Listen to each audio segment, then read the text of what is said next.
Hello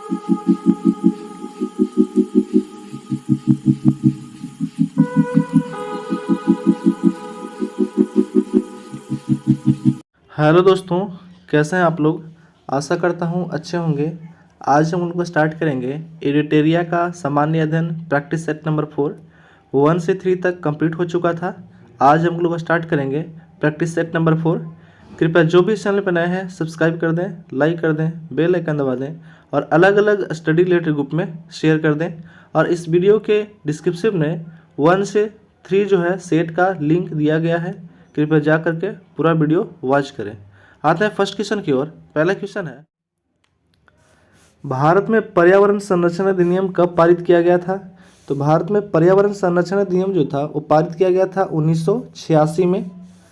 1986 में भारत में पर्यावरण संरक्षण अधिनियम पारित किया गया था। 1980 में जो है वन्य संरक्षण अधिनियम जो था वो पारित किया गया था। नेक्स्ट क्वेश्चन है, निम्नलिखित में से कौन एक कृत्रिम परितंत्र है। तो निम्नलिखित में से कौन एक कृत्रिम जो है परितंत्र है, तो हो जाएगा बगीचा एक कृत्रिम परितंत्र है। नेक्स्ट क्वेश्चन है, अगला क्वेश्चन, निम्नलिखित में से कौन सर्वाधिक ग्रीन हाउस इफेक्ट करती है। तो निम्नलिखित में से कौन जो है सर्वाधिक ग्रीन हाउस इफेक्ट करती है, तो वो हो जाएगा आपका जलवाष्प जो है वो सबसे ज़्यादा ग्रीन हाउस को प्रभावित करता है। मीथेन जो है इसका फार्मूला क्या होता है, CH4 होता है। CO2 का तो फार्मूला दिया गया है और ये भी जो है ग्रीन हाउस प्रभाव का कारक है, लेकिन इसमें सबसे ज़्यादा जो है वो जलवाष्प पे प्रभावित करता है। ओजोन का जो फार्मूला होता है O3 होता है। नेक्स्ट क्वेश्चन है, अगला क्वेश्चन, भारत के मुख्य भूमि का दक्षिणतम बिंदु जो है वो क्या है। तो भारत के मुख्य भूमि का दक्षिणतम बिंदु है कन्याकुमारी। कन्याकुमारी जो है वो भारत का दक्षिणतम मुख्य बिंदु है। नेक्स्ट क्वेश्चन है, भारत में किस प्रकार का वन सर्वाधिक भाग में पाया जाता है। तो भारत में किस प्रकार का वन सर्वाधिक भाग में पाया जाता है, तो ये पाया जाता है उष्णकटिबंधीय पर्णपाती वन जो है वो सर्वाधिक भाग में पाया जाता है भारत में। नेक्स्ट क्वेश्चन है, निम्नलिखित कथनों में से कौन सही है। तो निम्नलिखित कथनों में से कौन सा कथन जो है वो सही है। तो इसका केवल पहला कथन जो है वो सही है। देखते हैं पहला कथन, हिमालय के पश्चिमी भाग की अपेक्षा पूर्वी भाग में अधिक विविधता पाई जाती है। क्या था, हिमालय की पश्चिमी भाग की अपेक्षा पूर्वी भाग में अधिक विविधता पाई जाती है। नेक्स्ट क्वेश्चन है, अगला क्वेश्चन, अरब सागर में गिरने वाली भारत की सबसे बड़ी प्रायद्वीप नदी कौन है। तो अरब सागर में गिरने वाली भारत की सबसे बड़ी प्रायद्वीप नदी जो है वो है नर्मदा नदी। नर्मदा और ताप्ती नदी जो है वो अरब सागर में गिरती हैं। नर्मदा नदी की लंबाई जो है वो कितना है, तो नर्मदा नदी की लंबाई है 1312 किलोमीटर और नर्मदा नदी जो है वो निकलती है अमरकंटक से। गोदावरी नदी की लंबाई जो है वो कितना है, 1465 किलोमीटर और ये जो निकलती है वो त्र्यंबक की पहाड़ी से निकलती है। गोदावरी नदी महाराष्ट्र के आसपास में त्र्यंबक की पहाड़ी से जो है वो निकलती है गोदावरी नदी, जिसकी लंबाई कितना था, 1465 किलोमीटर। ताप्ती नदी की लंबाई जो है वो कितना है, तो 724 किलोमीटर है और ये सतपुड़ा से निकलती है। साबरमती नदी जो है इसकी लंबाई कितना है, तो 371 किलोमीटर है और ये जो है डेवर लेक से निकलती है। नेक्स्ट क्वेश्चन है, अगला क्वेश्चन, चाय की खेती के लिए निम्नलिखित में से कौन सी मिट्टी सबसे उपयुक्त है। तो चाय की खेती के लिए सबसे उपयुक्त मिट्टी है अम्लीय मिट्टी। सबसे उपयुक्त मिट्टी कौन सी है, तो अम्लीय मिट्टी। चाय जो है सबसे ज़्यादा कहाँ होता है, तो चाय जो सबसे ज़्यादा होता है असम के क्षेत्र में सबसे ज़्यादा चाय की खेती होती है। नेक्स्ट क्वेश्चन है, अगला क्वेश्चन, मानसून निवर्तन होता है। मानसून जो है वो निवर्तन होता है तो उत्तर पश्चिम भारत से बंगाल की खाड़ी में, उत्तर पश्चिम भारत से बंगाल की खाड़ी में जो है मानसून निवर्तन होता है। नेक्स्ट क्वेश्चन है, वेनेजुएला की राजधानी कहाँ है।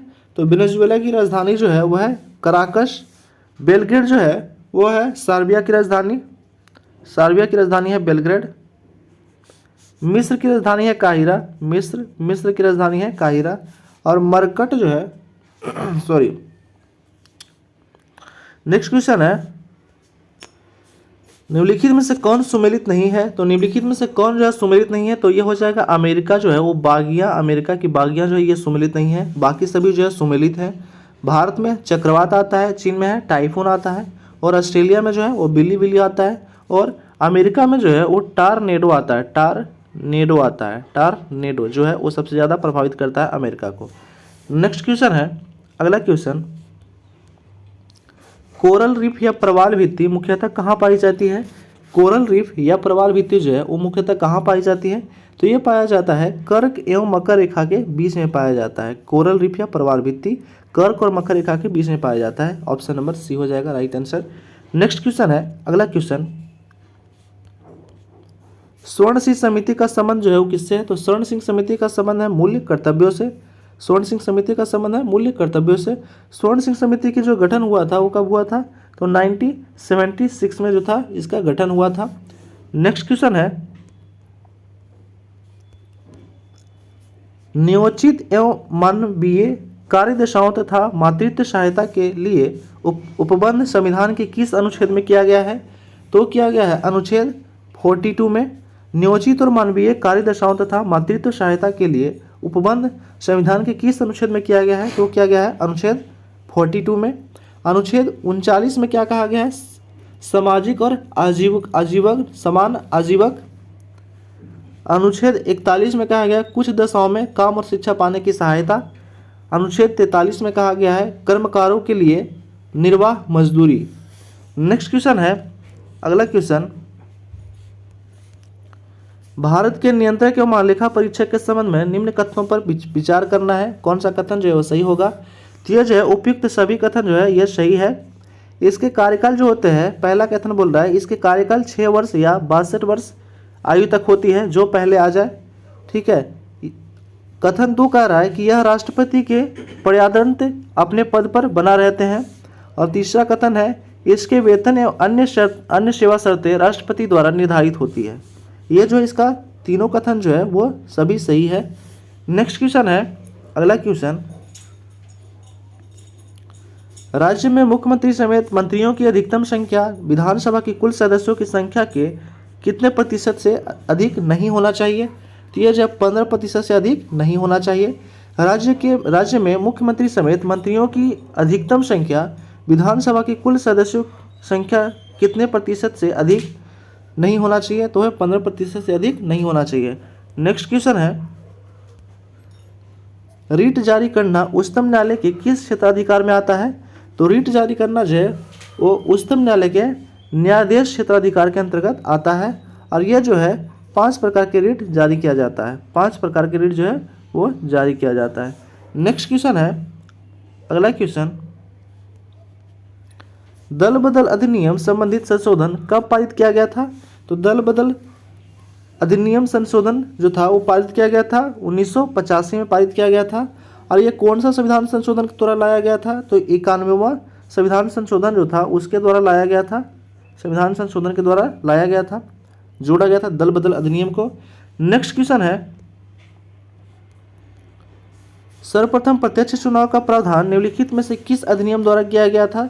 तो सर्वप्रथम प्रत्यक्ष चुनाव का प्रावधान निम्नलिखित में से किस अधिनियम द्वारा किया गया था? तो ये किया गया था भारत शासन अधिनियम 1919 के द्वारा किया गया था। और भारत शासन 1919 में क्या कौन थे गवर्नर थे? तो ये थे जेम्स फोर्ड जो थे, जेम्स फोर्ड जो थे ये गवर्नर थे। और 1919 में ही 13 अप्रैल 1919 को ही जालियांवाला बाग हत्याकांड की घटना भी घटी थी। नेक्स्ट क्वेश्चन है, प्रधानमंत्री का राष्ट्रपति को सूचनाएं प्रदान करने का संबंधित कर्तव्य का उल्लेख है किस अनुच्छेद में? तो है अनुच्छेद 78 में। प्रधानमंत्री का राष्ट्रपति का सूचनाएं प्रदान करने संबंधी कर्तव्य का उल्लेख है, उल्लेख किया गया अनुच्छेद 78 में। अनुच्छेद 74 में कहा गया है कि राष्ट्रपति की सहायता और सलाह देने के लिए एक मंत्री परिषद होगा, अनुच्छेद 74 में कहा गया है। अनुच्छेद 77 में कहा गया है कि भारत सरकार के कार्यों का संचालन करेगा। अनुच्छेद 75 में कहा गया है कि एक मंत्री परिषद होगा। नेक्स्ट क्वेश्चन है, अगला क्वेश्चन,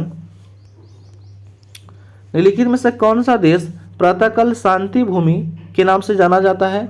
तो निम्नलिखित में से कौन सा देश जो है वो प्रातःकाल शांति भूमि के नाम से जाना जाता है? तो वो जाना जाता है दक्षिण कोरिया। दक्षिण कोरिया की राजधानी है सियोल।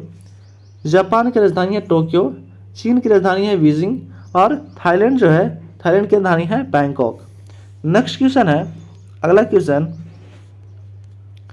विश्व जल संरक्षण दिवस कब मनाया जाता है? तो विश्व जल संरक्षण दिवस 22 मार्च को मनाया जाता है हर साल। और 28 फरवरी को मनाया जाता है राष्ट्रीय विज्ञान दिवस। 5 जून को मनाया जाता है, 5 जून को मनाया जाता है विश्व पर्यावरण दिवस। और 11 जुलाई को विश्व जनसंख्या दिवस मनाया जाता है। नेक्स्ट क्वेश्चन है, स्वदेशी और बहिष्कार आंदोलन का अनुमोदन कांग्रेस के किस अधिवेशन में हुआ था? स्वदेशी और बहिष्कार आंदोलन का अनुमोदन जो था वो कांग्रेस के किस अधिवेशन में हुआ था?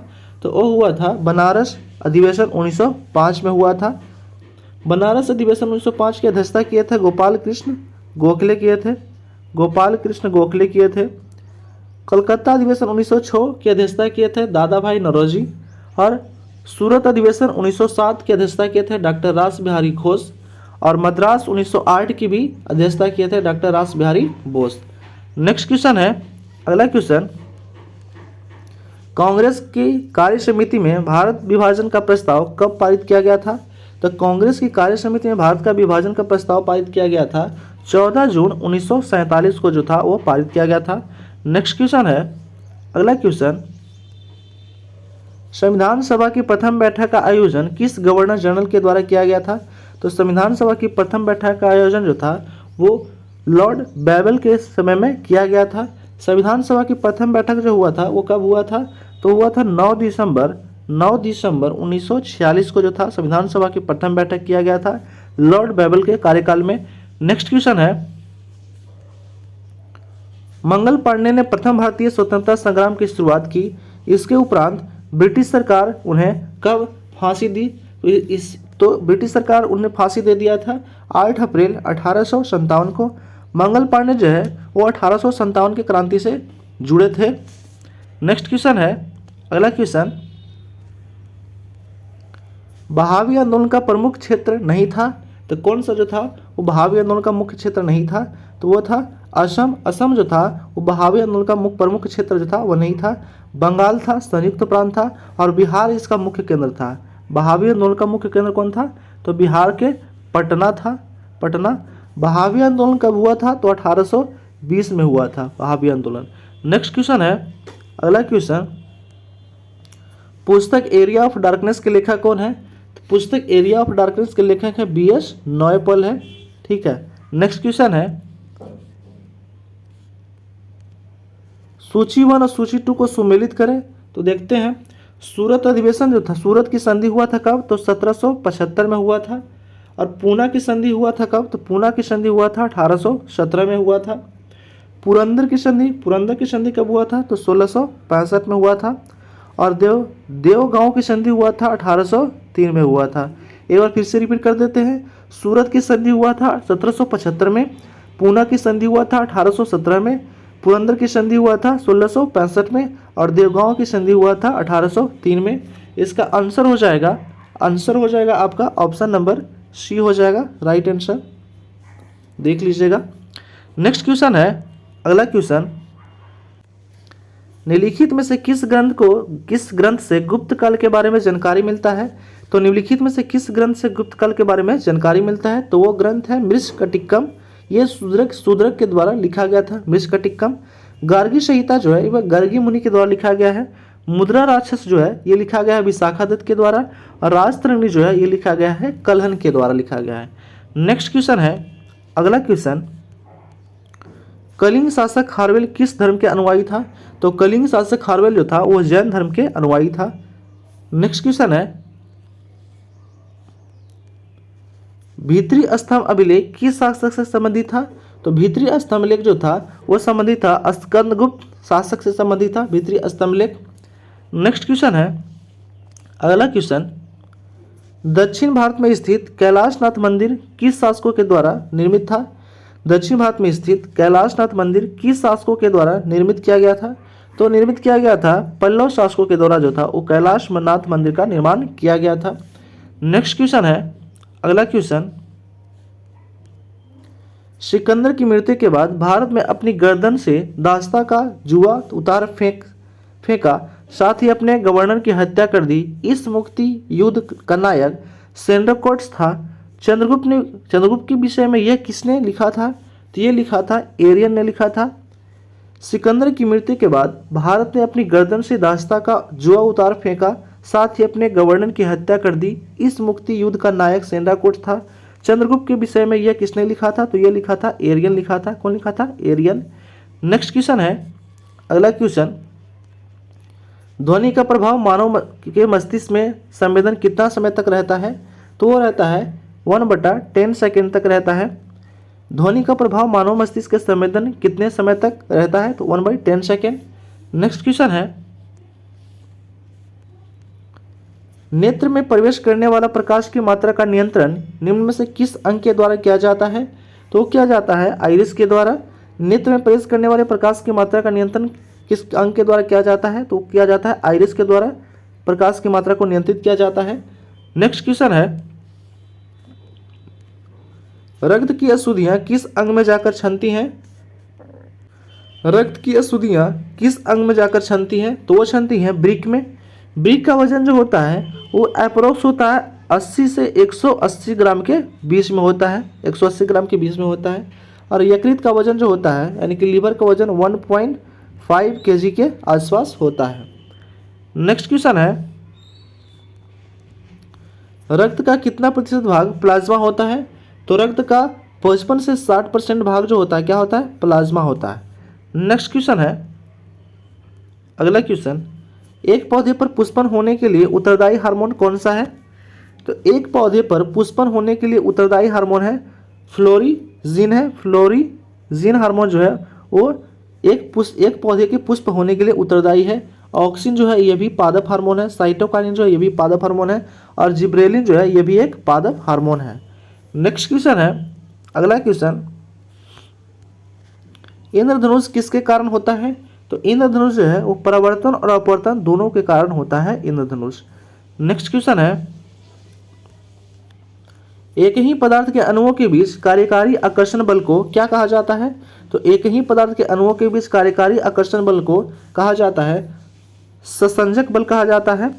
गुरुत्व बल जो होता है यह पृथ्वी पर रहता है और असंजक बल जो होता है दो असमान अणुओं के बीच आकर्षण बल को असंजक बल कहा जाता है।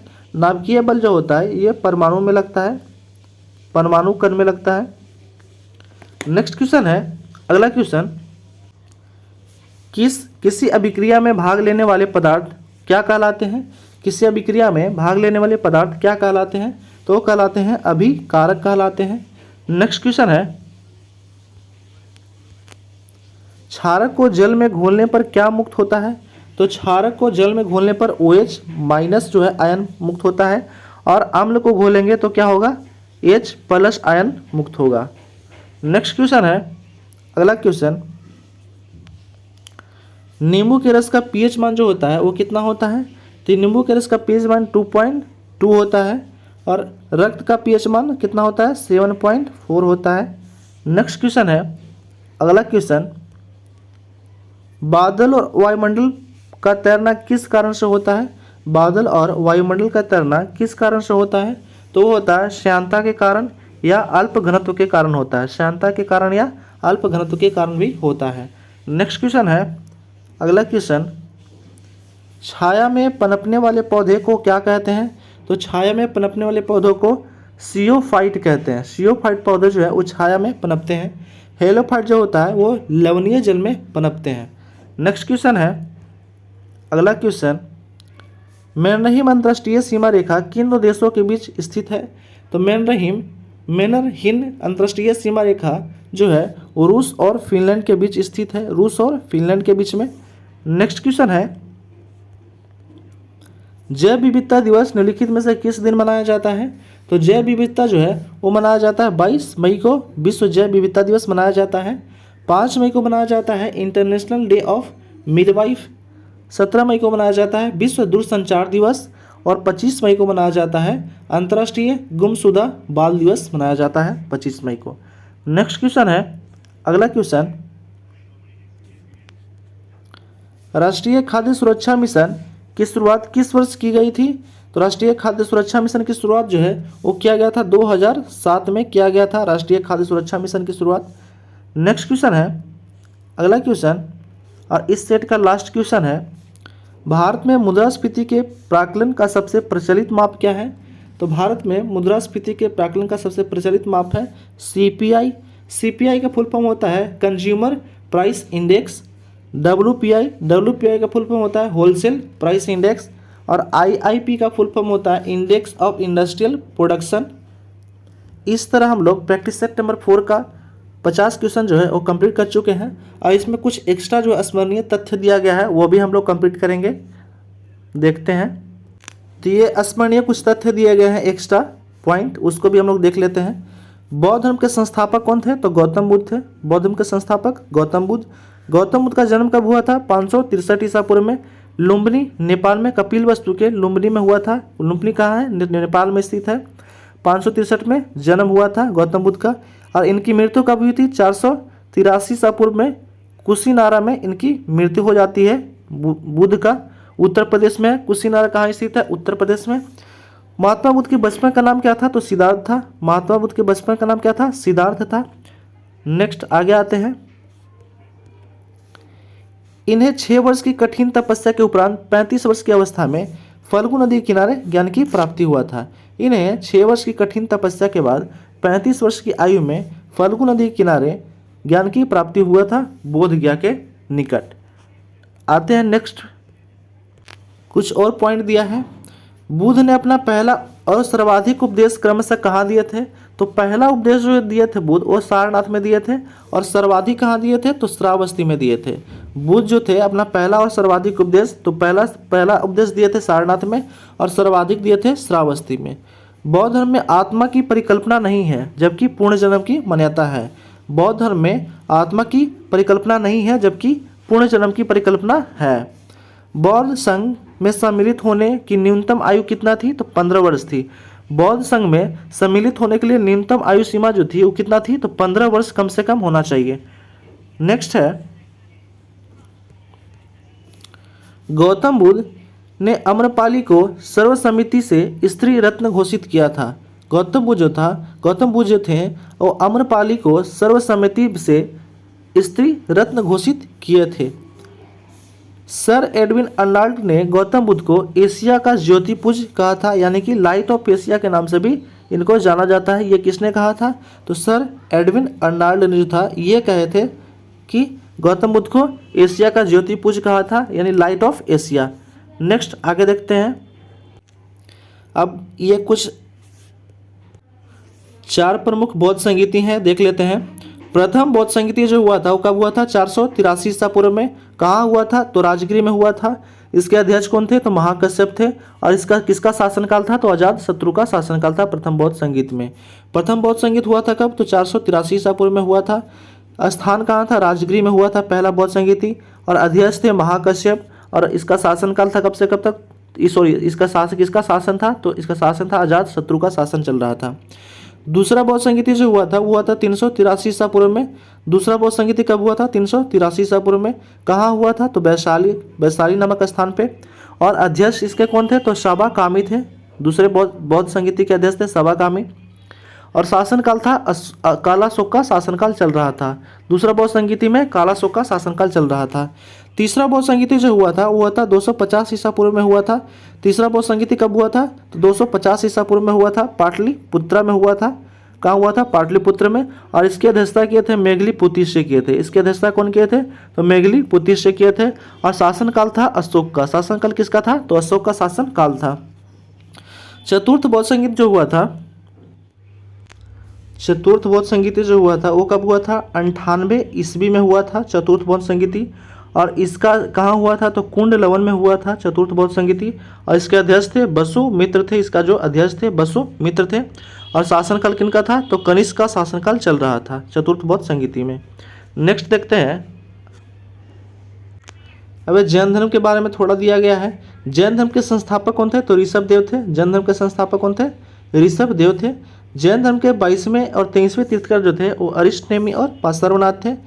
जैन धर्म के 22वें और 23वें तीर्थकर जो थे वो कौन थे? अरिष्टनेमी और पार्श्वनाथ थे। अरिष्टनेमी जो थे और 22वें तीर्थकर थे और पार्श्वनाथ जो थे वो 23वें तीर्थकर थे। महावीर स्वामी जैन धर्म के 24वें एवं अंतिम तीर्थकर हुए थे। महावीर स्वामी जो थे वो जैन धर्म के 24वें एवं अंतिम तीर्थकर हुए। नेक्स्ट है महावीर स्वामी का जन्म जो हुआ था वो कहाँ हुआ था, तो 540 ईसा पूर्व में कुंडग्राम वैशाली में हुआ था। कहाँ हुआ था, महावीर स्वामी का जन्म 540 ईसा पूर्व में कुंडग्राम वैशाली में हुआ था। नेक्स्ट है महावीर स्वामी की मृत्यु जो हुआ था वो कब हुआ था, महावीर स्वामी की मृत्यु हुआ था 468 ईसा पूर्व में। 540 में जन्म हो जाता है और 468 ईस्वी में इनकी मृत्यु हो जाती है पावापुरी नालंदा में। पावापुरी नालंदा में इनकी मृत्यु हो जाती है। महावीर के बचपन का नाम था वर्धमान। महावीर के बचपन का नाम क्या था, तो वर्धमान था। और इन्हें 30 वर्ष की अवस्था में, इन्हें 30 वर्ष की आयु में सन्यासी जीवन को स्वीकारा। और इन्होंने 30 वर्ष की आयु में सन्यासी जीवन को स्वीकारा और 12 वर्षों की कठिन तपस्या के उपरांत महावीर जो थे 30 वर्ष की अवस्था में सन्यासी जीवन को स्वीकारे थे और 12 वर्षों की कठिन तपस्या के उपरांत रिजुपालिका नदी के तट पर उन्हें साल वृक्ष के नीचे ज्ञान की प्राप्ति हुआ था। रिजुपालिका नदी के तट पे साल वृक्ष के नीचे ज्ञान की प्राप्ति हुआ था। नेक्स्ट है महावीर ने अपने शिष्यों को 11 गंधर्वों में विभाजित किया था। महावीर जो थे वो अपने शिष्यों को 11 गंधर्वों में विभाजित किए थे। महावीर पूर्ण जन्म और कर्मवाद में विश्वास रखते थे। महावीर जो थे वो पूर्ण जन्म और कर्मवाद में विश्वास रखते थे। महावीर जो थे वो पूर्ण जन्म और कर्मवाद में विश्वास रखते थे। श्यादवाद और अनेकांतवाद संबंधित जैन धर्म से संबंधित है। श्यादवाद और अनेकांतवाद संबंधित है जैन धर्म से। प्रथम जैन विष्णु जो थी वो कौन थी, तो चंपा थी। प्रथम जैन विष्णु कौन थी, तो चंपा थी। और महावीर के प्रथम अनुयायी जो थे उनके दामाद जो थे वो जामिल थे। कौन थे, उनके दामाद जो थे वो जामिल थे। उनके प्रथम अनुयायी जो थे उनके महावीर के प्रथम अनुयायी उनके दामाद कौन थे, तो जामिल थे। जामिल उनके दामाद। नेक्स्ट है अब है जैन संगीति। तो जैन संगीति जो था वो प्रथम जैन संगीति कब हुआ था, तो प्रथम जैन संगीति हुआ था 300 ईसा पूर्व में। प्रथम जैन संगीति 300 ईसा पूर्व में हुआ था। कहाँ हुआ था, तो पाटलिपुत्रा में हुआ था। और इसके अध्यक्षता किसने किए थे, तो स्थूलभद्र अज़्म के अध्यक्षता किए थे। दूसरा जैन संगीति जो हुआ था वो कब हुआ था, 512 ईस्वी में। पहला हुआ था 300 ईसा पूर्व में, दूसरा हुआ था 512 ईस्वी में। और इसकी अध्यक्षता कहाँ हुआ था, तो वल्लभी गुजरात में हुआ था। वल्लभी गुजरात में। और इसके अध्यक्षता किए थे क्षमा श्रवण। इसके अध्यक्षता कौन किए थे, तो क्षमा श्रवण इसकी अध्यक्षता किए थे। जैन संगीति 2 ही हुए थे। प्रथम हुआ था 300 ईसा पूर्व में, दूसरा हुआ था 512 ईस्वी में। पहला हुआ था पाटलिपुत्र में, दूसरा हुआ था वल्लभी गुजरात में। और इसके अध्यक्षता पहला की अध्यक्षता स्थूलभद्र किया था, दूसरा का क्षमा श्रवण।